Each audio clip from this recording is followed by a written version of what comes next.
The thing I can't stress enough is editing.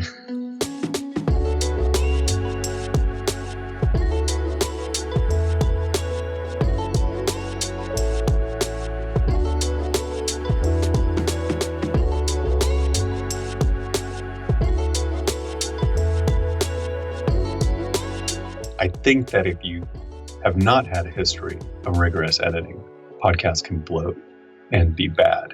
So like edit it as much as you produced it, at least as much, and probably about 5 or 10 times more so. If you have 100,000 listeners and you cut out a minute of uselessness from your podcast, you are saving 100,000 useless minutes in the world. And that is a heroic act. So never be afraid to cut something, because no one's going to miss it. It's way more important to be good than to have good audio. Like, I could listen to a lot of things. If they have spark and life in them and they're telling me something, they really could be recorded on tin cans.